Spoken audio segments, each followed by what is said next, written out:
La vie est une course, pas un sprint. La vie est un voyage. La vie est une course. Tout le monde court sa propre course. L'un des problèmes que vous rencontrerez est de vous concentrer sur les autres pendant que vous courez votre propre course. Oh mon Dieu! Chacun a une course personnelle à mener. Ne désirez jamais ce que les gens sont en public, car vous ne savez pas ce qu'ils font en secret. Tout le monde a une progression. Êtes-vous conscient que Jésus a découvert sa destinée à 12 ans? Il a découvert son ministère à 13 ans. En êtes-vous conscient? Paul, sur le chemin de Damas, a rencontré Dieu à l'âge de 33 ans. Samuel a rencontré Dieu à l'âge de 10 ans, mais Moïse a rencontré Dieu à 80 ans. Tous ont été utilisés par Dieu. Certains l'ont vu tardivement, d'autres l'ont vu tôt, mais nous avons tous été utilisés par Dieu. Ne soyez pas pressés. Écoutez-vous, vous n'êtes pas un échec parce que le temps ne vous a pas favorisé. Vous n'êtes pas un échec simplement parce que le temps ne vous a pas favorisé. Tout le monde a un voyage. Tout le monde a une course. Arrêtez de vous concentrer sur le couloir des autres. Arrêtez ça. Arrêtez de vous concentrer sur la course des autres. J'aimerais parler à quelqu'un ce matin. Arrêtez ça. Jean était Jean. Il était appelé le bien-aimé du Christ. Il était appelé le disciple. Il fut le seul disciple à rester jusqu'à la mort. Jean n'a jamais rien eu à voir avec la violence jusqu'à la mort. Il est mort à 94 ans. L'un des plus vieux, mort à 94 ans. Quand Paul est arrivé, l'apôtre Paul a contacté le Christ à 33 ans. Il est mort à 64 ans. J'espère que je parle à quelqu'un ici. Vous serez distrait si vous refusez votre voie. Êtes-vous conscient que rien ne vous qualifie pour le prix autant que de rester dans votre couloir? Pendant que vous courez une race, dès que vous quittez votre couloir, tout exercice est futile. Même si vous arriviez premier, même si vous sortiez premier, tant que vous avez obtenu cette première place en dehors de votre couloir, vous êtes disqualifié. Beaucoup d'entre nous essaient de mener leur vie dans le couloir des autres. Vous voulez vous habiller comme eux. Vous voulez vérifier ce qu'ils pensent. Vous voulez vérifier leur opinion.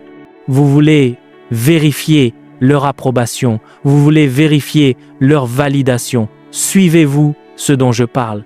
Quel gaspillage d'existence. Quel gaspillage de la création. Quel morceau de déchet que de passer votre vie à penser à l'opinion des gens, à penser à ce que les gens disent. J'espère que je parle à quelqu'un ici.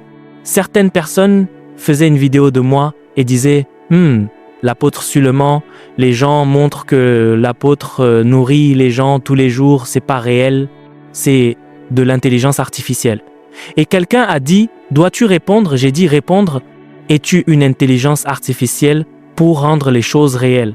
C'est une photo et une vidéo à l'intérieur qui sert la nourriture.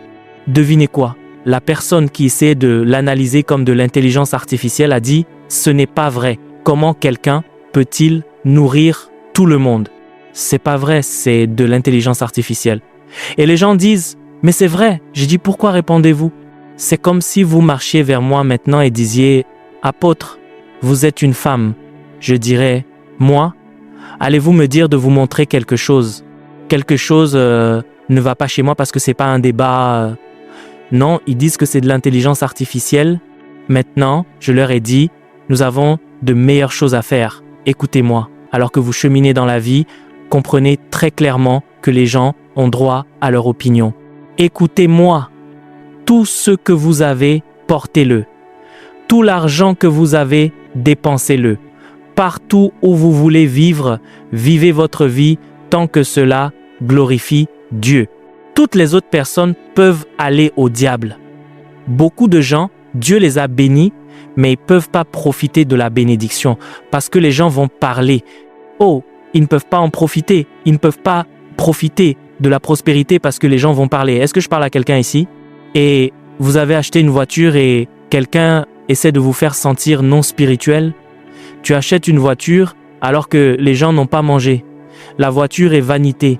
Marcher est vanité. Quand je vois des ministres de Dieu, monsieur, le jet privé est juste un moyen de transport. Ce n'est rien. Ce n'est rien. S'il vous demande pourquoi votre pasteur a un jet, Demandez-leur pourquoi ils conduisent une Benz. Pourquoi prenez-vous le jet? Pourquoi conduisez-vous une voiture? Dans la Bible, est-ce que Jésus a utilisé un jet? Dans la Bible, Jésus n'a pas utilisé de chameau. Alors garez votre voiture et montez sur un âne. Montez sur un âne. Montez sur un âne. Laissez-moi savoir que vous êtes spirituel. Montez sur un âne. Allez détacher un âne. Ne vivez pas votre vie pour plaire à qui que ce soit. Vous seul êtes responsable. En êtes-vous conscient? Voyez, au dernier jour, vous vous tiendrez avec votre femme. Quelle femme? Il n'y a pas de femme ce jour-là. Il n'y a pas de mari. Chacun rendra compte de lui-même. Est-ce aussi Romains 14, verset 12. Chaque homme rendra compte pour lui-même. 2 Corinthiens 5, verset 10. Nous comparaîtrons tous devant le tribunal de Christ afin que chacun reçoive ce qui a été fait dans son corps, que ce soit bien ou mal. Tout le monde comprend que vous avez votre course. Dites à quelqu'un, j'ai ma course, j'ai ma course, je ne vis pas pour te plaire. Dites à la personne, je ne vis pas pour te plaire, c'est ma course. Écoutez-moi et écoutez-moi bien. Vous ne connaissez pas la douleur des gens, n'enviez pas leur gain. Vous ne connaissez pas les douleurs des gens, n'enviez pas leur gain. Vous voyez une femme aujourd'hui que Dieu a bénie et qui passe de bons moments avec son mari. Le mari lui a acheté une voiture, le mari lui a apporté la richesse, le mari lui a donné la prospérité. Vous n'êtes pas au courant des jours où il n'y avait pas de nourriture dans la cuisine. Vous n'êtes pas au courant des jours où il ne pouvait pas acheter de vêtements pour se couvrir. Vous n'êtes pas au courant des jours où elle a apporté son propre argent pour nourrir la maison. Vous ne connaissez pas la douleur des gens. N'enviez pas leurs gains. Vous voyez une jeune femme riche et prospère en affaires. Vous n'êtes pas au courant du moment où elle colportait ses marchandises, colportait sa richesse, colportait ses articles, les portait sur sa tête. Elle colportait et maintenant Dieu l'a bénie. Vous essayez de l'envier et vous pensez que vous allez prospérer. Maintenant que Dieu l'a bénie, vous essayez d'être jaloux d'elle et vous pensez que Dieu est, vous savez.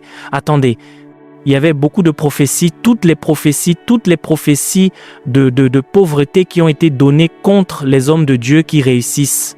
Vous voyez une personne pauvre dans un village dire « Dieu m'a dit qu'en l'an 2022, certains grands hommes de Dieu tomberont sur l'autel et mourront. » Combien sont tombés et sont morts? Toutes ces prophéties de pauvreté, juste parce que vous êtes en colère contre les élévations de Dieu, vous ne connaissez pas la douleur des gens. Vous ne connaissez pas la lutte des gens. Vous ne connaissez pas les temps difficiles des gens. Quand Dieu les bénit, ne les enviez pas. Êtes-vous conscient que tout le monde, comme dans le livre des psaumes, il a dit « J'étais envieux quand j'ai vu la prospérité des méchants. J'étais dans la douleur quand j'ai vu la prospérité des méchants, jusqu'à ce qu'il entre dans le sanctuaire. J'ai vu la fin quand je suis entré dans ta maison, je suis entré dans ton sanctuaire. » Il a dit « Je me sentais mal quand j'ai vu ce jeune homme conduire une voiture, alors qu'il est allé sur Internet, il est devenu un fraudeur. Je me sentais mal d'être encore à pied quand j'ai vu cette femme qui se donne et maintenant elle semble à l'aise. » Il a dit « Quand je suis entré dans ton sanctuaire, j'ai vu leur fin et je suis devenu assuré. Je suis devenu assuré, je suis devenu confiant que je suis sur le bon chemin avec Dieu. Tout le monde a son couloir, nos temps sont différents, nos saisons sont différentes, notre jour de souvenir est différent. Tout le monde a le même programme divin. Êtes-vous conscient que dans les institutions supérieures, il y a des jours où tout le monde a le même examen à passer? Il y a d'autres jours où vous n'avez pas d'examen alors que quelqu'un d'autre en passe un. Je ne sais pas si vous suivez ce que je dis. Vous n'avez pas d'examen, quelqu'un d'autre en passe un. Vous devez donc comprendre qu'ils disent de se concentrer sur la course. Arrêtez de vous concentrer sur la course des autres. Toujours préoccupé par ce qu'ils pensent. Toujours préoccupé par le fait que les voisins n'aiment pas. Alors vous faites tout pour être aimé. Vous faites tout pour être apprécié. Vous faites tout pour être accepté. Vous faites tout pour vous intégrer. Non, monsieur, suivez-vous ce dont je parle. La plupart des gens ne méritent pas les luttes que vous entreprenez. Certains ne méritent pas l'attention que vous leur donnez. Vivez votre vie comme si personne d'autre n'existait, que Dieu soit vrai, que tout homme soit un menteur.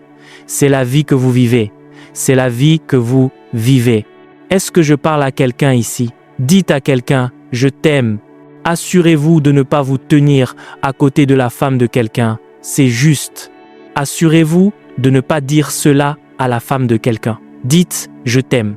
Si c'est une personne mariée, dites simplement, très bien, d'accord. Dites, je t'aime, mais j'ai ma propre course. Est-ce que je communique? Alors qu'il y a 2 éléments de concentration. Numéro 1, voyez-vous vous-même comme unique en vous-même. Même les jumeaux identiques ont des destinées séparées. Des jumeaux identiques, ils ont des destinées séparées. Êtes-vous conscient que personne n'a votre empreinte digitale? Dans un monde de plus de 7 milliards de personnes, personne n'a votre empreinte digitale. Vous êtes dynamique. Personne. C'est lors de la police scientifique que vous comprenez que les empreintes peuvent se ressembler, mais qu'il y a une différence distincte. C'est pour montrer votre unicité. Ne vous sous-estimez pas. Personne n'est comme vous. Est-ce que je communique? La deuxième fois que je suis allé à Londres, j'étais bien habillé. Un pasteur est venu me chercher à l'hôtel pour que j'aille prêcher. Il a dit, retourne à l'intérieur. Il a dit, tu as l'air trop bien habillé pour être béni. J'ai demandé, pourquoi? Il a dit, de la manière dont tu es habillé comme ça, ils penseront que tu n'as pas besoin d'aide.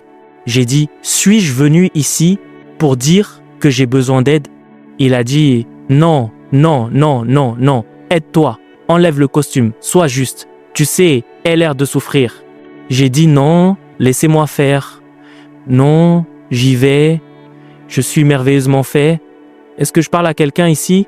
J'ai dit, allons-y, et je me suis habillé, et j'ai marché jusqu'au lieu. J'ai bien exercé mon ministère parce qu'ils y sont allés avec une mentalité de mendiant. Arrêtez de vivre votre vie avec une mentalité de chercher qui va vous aider, monsieur. Celui qui va vous aider vous aidera. Vous n'avez pas besoin de porter des haillons. Celui qui va vous aider vous aidera. Celui qui ne va pas vous aider ne vous aidera pas. J'espère que quelqu'un me suit ce matin. Il y a des choses que vous ne pouvez pas faire. Ne pliez pas vos standards pour plaire à une personne. J'espère que je parle à quelqu'un en ce moment. C'est important. Vous êtes unique en vous-même. Écoutez, vous n'êtes pas une autre personne. Vous n'êtes pas une autre personne. Arrêtez d'essayer de plaire aux gens. Hey, regarde le frère de cette personne. Oui, il aide la famille. Toi, tu ne fais rien. Je ne suis pas lui. Je ne suis pas lui. Ne laissez pas votre mère, désolé de le dire, ou votre père vous pousser à devenir comme une autre fille. D'autres enfants s'occupent de leurs parents. Maman, je n'ai pas de travail et je ne volerai pas. Quand j'aurai un travail, je prendrai soin de toi. Si je n'ai pas de travail en tant que mère, tu devrais avoir honte de ne pas prier pour moi. Parce que si tu priais assez pour moi, j'aurais déjà trouvé un travail. Alors ne te moque pas de moi avec ce que je n'ai pas en tant que fille. Ce qui me manque est une preuve de ton manque de prière. Parce que si tu étais une mère de prière, je l'aurais. Tant que je ne l'ai pas, cela signifie que tu as échoué. Alléluia. 90% des milliardaires au Nigeria sont des débiteurs. Quand ils ont publié la liste des débiteurs, 4, 20, 15, beaucoup d'entre eux ont fait fermer la banque. Il y a une banque particulière dont j'ai cité le nom. Ce sont les grands hommes qui ont fait fermer la banque. Ils ont emprunté jusqu'à ce que la banque ferme. Emprunté, banque fermée. Problème de remboursement de prêts, capital, intérêt, investissement, tout a disparu. Chaque action qu'ils ont achetée, la banque a fermé. Vous essayez de les copier et certains d'entre vous sont ici. Vous ne devez rien à personne. Vous n'avez pas trop, mais vous ne prenez pas de drogue. Vous ne prenez pas de comprimés. Vous ne dormez pas en regardant derrière vous. Beaucoup d'entre eux remboursent des prêts. Ensuite, vous êtes envieux de gens qui laissent des dettes pour leurs enfants. Vous n'êtes comme personne d'autre. Vous êtes donc unique. Vous êtes unique dans votre concentration sur votre course. Comprenez que 2 Corinthiens 10, verset 12, dit que nous ne nous comptons pas parmi le nombre. Nous ne sommes pas comme les autres parce qu'ils se comparent à eux-mêmes. Ils ne sont pas sages. Ceux qui se comparent à eux-mêmes, se recommandent eux-mêmes par eux-mêmes, ils ne sont pas sages. Ils ne sont pas sages. Vérifiez la version amplifiée de cela et la traduction message de 2 Corinthiens. Nous n'avons pas l'audace de nous mettre dans la même classe ou de nous comparer avec certains qui fournissent des témoignages. Vous ne voyez pas ce que j'achète. Je viens d'acheter un nouvel iPhone alors que vous me dites que je vous paierai un témoignage. Avez-vous vu ces cheveux? Ces cheveux valent 2 millions de Naira sur une tête inutile. Quels cheveux si chers? Avant d'acheter des cheveux, vérifiez d'abord votre tête. Comment pouvez-vous acheter 2 millions pour une perruque sur de la stupidité? Vous portez des cheveux lisses sur une tête vide, une tête ignorante. N'achetez pas juste des cheveux. Vérifiez la tête. Merci d'avoir regardé la vidéo jusqu'ici. Je suis très reconnaissant. Si vous aimez cette vidéo, n'oubliez pas de me donner un pouce levé et de laisser un commentaire dans la section des commentaires.